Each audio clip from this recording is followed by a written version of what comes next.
Anong balita mga pare ko? Heto na tayo sa pang-apat ng laban ng LA Lakers kontra dito sa Phoenix Suns. Visiting naman dito ngayon ang LA. Pero ang problema, maagang tinambakan ang Phoenix Suns. Heto na atang pinakamagandang nagawa ng first quarter ng Lakers dahil agad naman sila nakalamang ng 18 points lead sa home team. Naghalimaw lang kaagad dito si Anthony Davis, 13 points sa first quarter. Kaya nakalamang kaagad ang LA Lakers. Kumanada din ng 2-3 sa first quarter si Austin Reeves. Habang 5 points naman kay Rui Hachimura. Pero akala ng lahat magtutuloy-tuloy ang tambakan. Pero take over si Kevin Durant sa opensa ng Phoenix Suns. Ginawang target shooting ang depensa ng Lakers. Tumota ng 12 points sa quarter si KD. Transition, pull up three on the way, got it.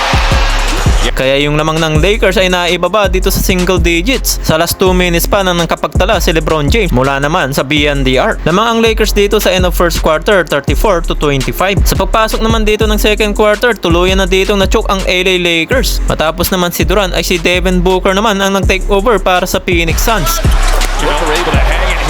Agad na pa timeout ang Lakers nang naibaba ito sa 2 points. Kaya buti na lang buhat dito si Rui Hachimura at si Max Christie.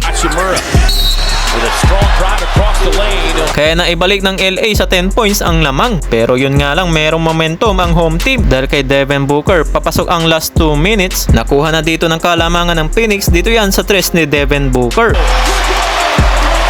na meron na itong 18 points sa first half. Kaya na-end dito sa second quarter sa score na 50-48 halftime. Naging ice cold dito si LeBron James, 3 points lang sa first half. Samantalang si Anthony Davis ay meron ng 20 points. Sa entering naman dito ng third quarter, tres dito ni Austin Reeves at ni D'Lo ang naging panimula ng opensa ng LA Lakers. And Russell, romantically wants that three-point shot.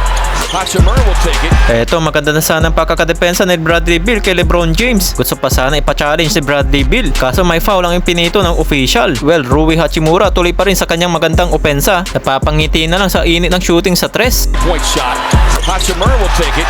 Sa halfway mark, kumanada ng 13-3 run. Ang Lakers, 8 doon mga pre ay galing dito kay Rui Hachimura. Kaya balik ang lamang sa Lakers. Jumper. The screen. Under naman dito sa 4 minutes. After dito ng timeout sa Suns, tres ni Austin Reeves ang bumalaga sa home team. Tested three, able to knock it down. At LeBron James 2 points lang sa third quarter. Sa last 39 seconds naman, eto DeAndre Russell tinirahan sa harap-harapan ni Kevin Durant. Kaya sa end dito ng third quarter, laman ng 7 points ang LA Lakers. Sa score yan ng 83-76. Pagpasok naman ng fourth quarter, bigla ng dito ng Phoenix Suns. Muling naglaho ang kalamangan ng Lakers. Matapos ang 14-3 run ng home team, natuwa pa si Kevin Durant sa ginawa ng rookie Eurostep kontra kay D'Lo. Lamang na ulit ang Phoenix Suns. Pero Anthony Davis buhat mode na para sa LA. And 1 basket sa play na ito. At Rui Hachimura pa rin nakapag-hustle at nauwi sa slam dunk. Eto naman mga pre, Austin Reeves nakakuha ng 4-point play. Lamang na ulit ang LA Lakers 98-97.